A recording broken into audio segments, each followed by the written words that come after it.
과학의 기본을 이해하는 오늘이 되자. 안녕하세요, 오이과학의 루틴쌤입니다. 지금부터 50강을 여러분과 함께 시작하겠습니다.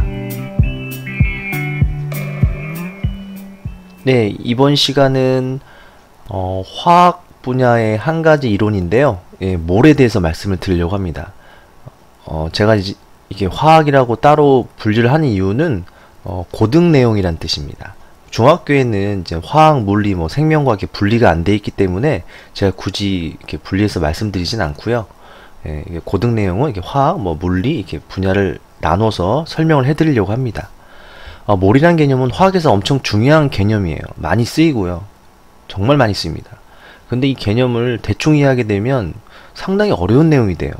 몰에 관련된 수능 문제도 나오고 하는데 생각보다 많이 어렵더라고요. 그래서 이번 시간에는 몰에 대한 기본적인 개념 이해에 대해서 말씀을 드리려고 합니다. 몰 처음 들어보셨을 거예요. 아니면 이걸 듣는 중학생이라든가 좀 더 어린 학생들은 더더욱 들어본 적이 없을 거예요.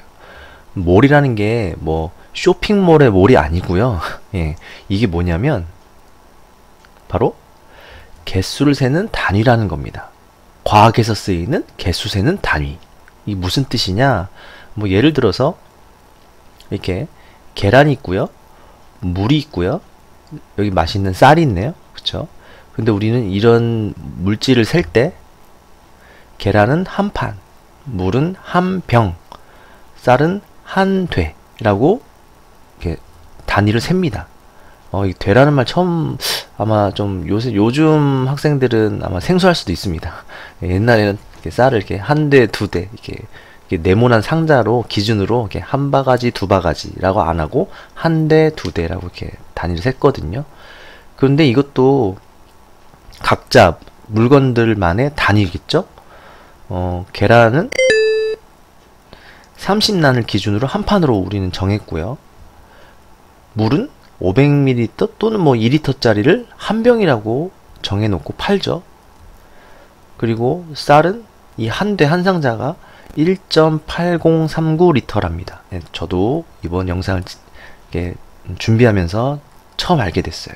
저도 이런 것까지는 모르거든요. 저도 세상만사 모든 걸 다 알 수 없기 때문에 이렇게 단위라는 게 참 많습니다. 이런 단위를 굳이 만드는 이유가 뭘까요?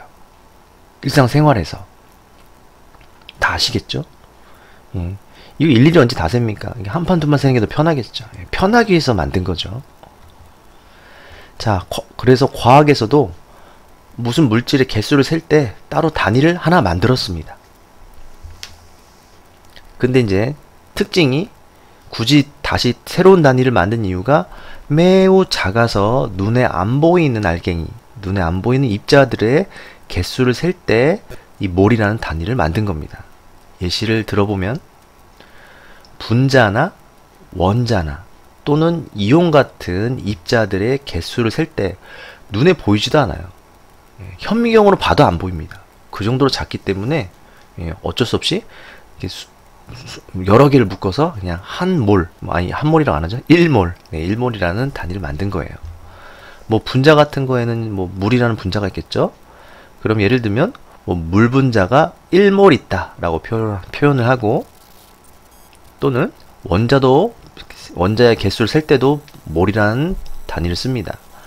물에서 H 수소 원자가 2몰이 있고 산소 원자가 1몰이 있다 이렇게 표현도 하고요. 또는 이온을 셀 때도 사용합니다. 나트륨 이온이 1몰 있고 황산 이온이 3몰 있다 이런 식으로 표현을 하게 되죠. 그러면 어떤 학생들은 이런 생각을 할 수도 있어요. 굳이 몰이란 단위 만들지 말고, 우리 제일 흔한 게 물이잖아요. 보통 물을 기준으로 이렇게 단위나 크기, 숫자를 정하곤 하는데, 과학에서 그냥 물 한 방울에 들어가 있는 개수를 정하면 안 될까요? 물 한 방울 이렇게 단위, 한 방울, 두 방울, 이렇게 방울로 단위를 만들면 안 되나요? 라고 생각할 수도 있겠지만, 이 한 방울은 어떤 물건으로 한 방울을 만드냐에 따라서 한 방울 크기도 제각각이고요. 그렇기 때문에 어떤 정확한 기준이 좀 필요했던 것 같습니다. 그래서 몰이라는 단위를 만들게 되었고요. 그래서 1몰이라고 하나 합니까? 예, 그렇죠. 예, 1몰이라고 말을 한다고 했고요.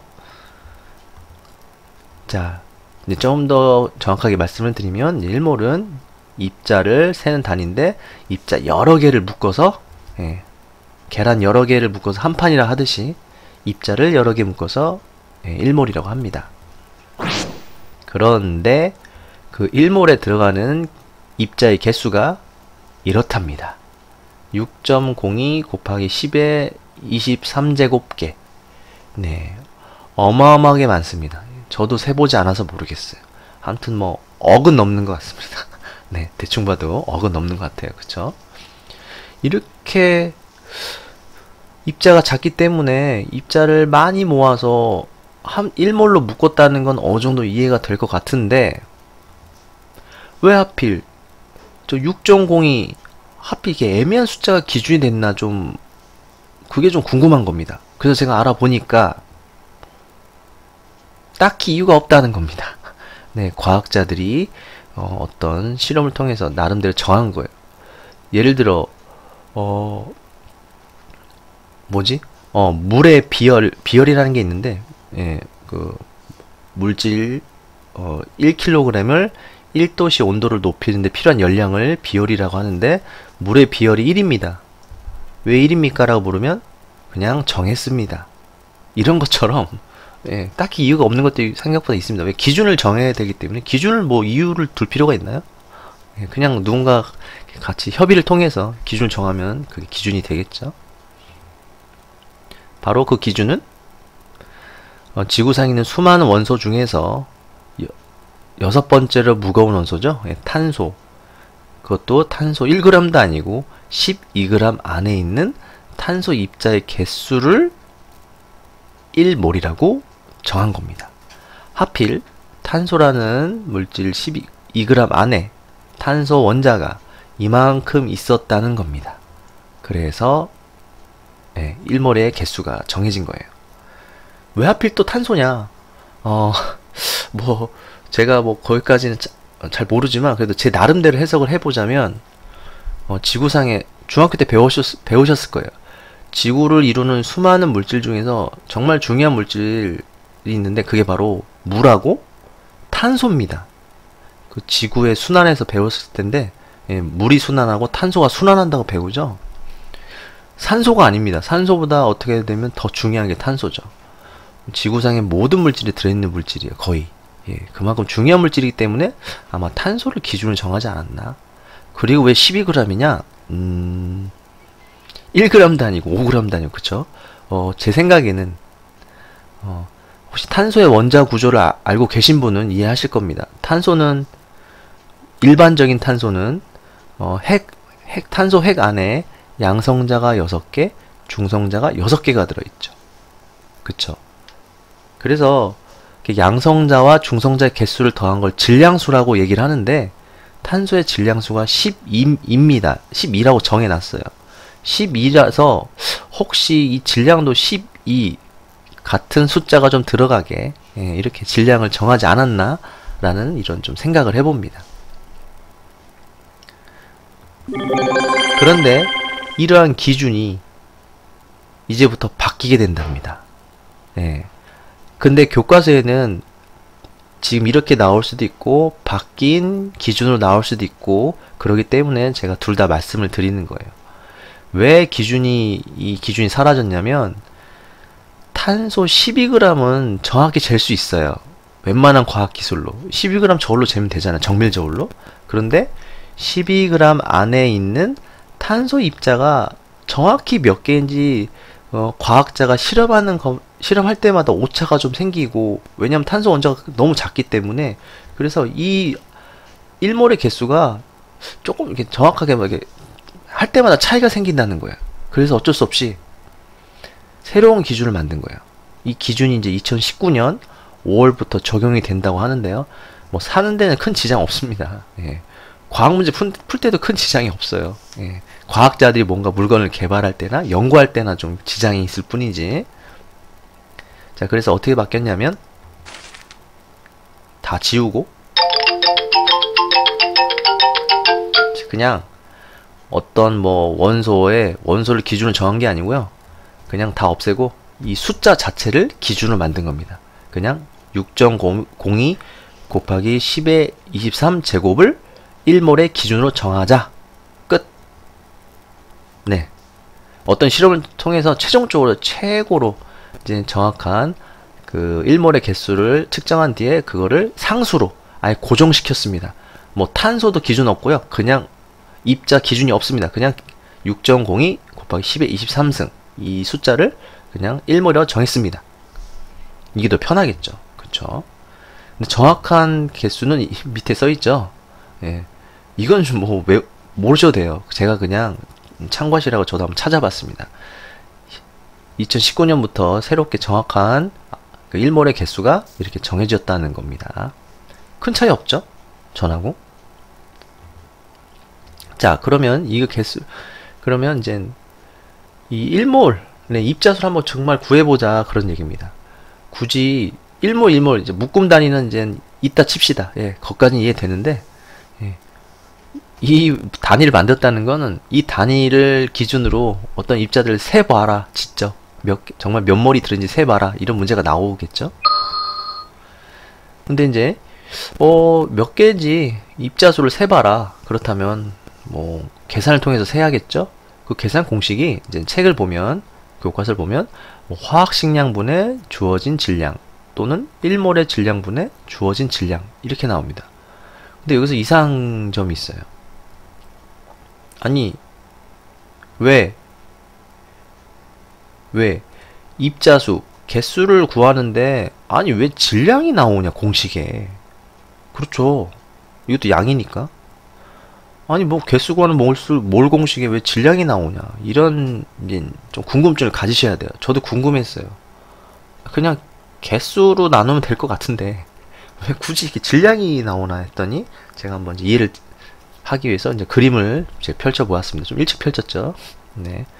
자, 여기 주머니가 있습니다. 지금 현재 이 주머니 안에 제가 바둑알을 이미 몇 개 넣어놨어요. 예, 아까 이거 영상 만들기 전에 넣어놨습니다. 몇 개가 있는지 모르시죠? 근데 여러분 이 주머니만 딱 주고 문제를 줍니다. 자, 이 주머니의 질량은 77g이야. 근데 이 주머니 안에 바둑알이 몇 개 있는지 빨리 알아내봐. 라고 물어보면 이걸 어떻게 알아내요? 라고 하겠지만 힌트를 하나 줍니다. 힌트가 뭐냐? 자, 총 질량. 예. 자, 주머니 질량은 제외합니다. 순수하게 바둑알 질량으로만 77g이고요. 자, 여기에 들어있는 바둑알 한 알의 질량이 11g이다라는 힌트를 줬을 때 여러분은 이 질량과 이 총질량 가지고 개수를 찾아낼 수 있습니까? 찾을 수 있으시겠죠? 예, 생각보다 쉽습니다. 당연히 총질량이 77인데 하나 질량이 11이면 77g을 11g 나누면 되죠. 그러면 7개가 있다는 걸 우리가 알 수 있는 겁니다. 열어볼까요? 네, 7개 있죠. 제가 행운을 드리라고 바둑알을 7개를 굳이 만들어서 넣어놨습니다. 즉, 몰수를 구할 때 질량들이 왜 들어가냐 봤더니 우리가 입자를 여러 개 모아두면 질량이 생깁니다. 입자 하나도 질량이 있지만 원자 하나도 질량을 가지고 있지만 너무 작기 때문에 측정이 거의 힘들죠. 하지만 많이 모아두면 충분한 우리 인간이 만든 기계의 질량으로 저울로 질량을 잴 수 있어요. 쉽게 관찰이 가능한 질량으로 관찰이 매우 불가능한 입자수를 세기 위해서 몰수 공식에 질량이라는 개념이 들어가는 거예요. 이해되시죠? 네. 왜냐면 개수를 세기 어떤 물이 있다. 자, 물병에 물이 들어있다. 여기 안에 물 분자가 몇 개 들어있는지 세고 싶다는 얘기예요. 우리는 평상시에 관찰을 이게 질량 큰 단위로 큰 묶음으로 관찰을 하지 이미 뭐 관찰할 때부터 물 분자 하나를 관찰할 수 없거든요. 어쩔 수 없이. 그래서 질량으로 입자수 몰의 그 단위를 센다 그런 얘기입니다. 이걸 이해하시면 아마 많은 도움이 되실 거예요. 다른 성질로도 몰수를 계산이 가능할까요? 가능합니다. 이런 의미를 받아들인다면 가능합니다. 우선은 주어진 질량을 1몰의 기준 질량으로 나누면 됩니다. 즉 전체 주머니 질량을 바둑알 하나의 질량으로 나눈다. 그런 얘기입니다. 뭐 탄소 주어질 질량이 탄소가 24g이다. 근데 탄소 1몰의 질량은 12g이니까 나누면 2몰. 즉 12.04 곱하기 10의 23 제곱개가 들어있다. 이런 얘기죠. 또는 정말 개수가 주어진다면 너무 쉽겠죠. 아, 이거 지금 주어진 게 뭐 몇 개인데 우리가 1몰의 개수를 외워야 됩니다. 참고로 외운 걸 나누면 총 몇 개 있는지 알 수 있겠죠. 그쵸? 이건 뭐 당연한 거고요. 몇 몰인지 딱 셀 수 있죠. 개수로 나누면 이게 너무 쉽고요. 어디서 강아지 소리가 났는데, 자, 이거는 이제 부피로도 몰수를 알아낼 수 있습니다. 개수를. 근데 정해졌거든요. 그 기체일 경우 1몰 6.02 곱하기 10의 23 제곱개가 들어갈 수 있는 통이 있다고 하면 그 기체의 부피는 22.4리터로 동일하다라고 이미 실험 결과 측정이 됐기 때문에 우리가 이걸 외우는 거예요. 그래서 뭐 예를 들면 수소기체가 44.8리터가 있다. 그것도 0도시 1기압 기준입니다. 그러면 여기 몇 몰이 있냐? 당연히 부피를 부피로 나누면 개수를 셀 수 있다. 그러냐면 2몰 있다. 이렇게 표현하게 되겠죠. 근데 이 부피는 0도시 1기압일 때만 기준 부피가 22.4리터입니다. 왜냐하면 기체라는 거는 온도와 압력의 영향을 받아서 부피가 막 변하기 때문에 기준 온도와 기준 압력까지 정해 놓은 거예요. 이거 질량은 굳이 상관없는데, 그죠? 그렇습니다. 이렇게 하면 여러분들이 몰수를 어느 정도 계산할 수 있을 거라 생각이 듭니다. 이렇게 해서 이제 몰에 대한 기본적인 이해에 대해 말씀을 드렸습니다. 이상으로 마치겠습니다. 당신만의 루틴으로 과학을 공부하는 오늘이 되기를 바라겠습니다. 다음에 만날게요.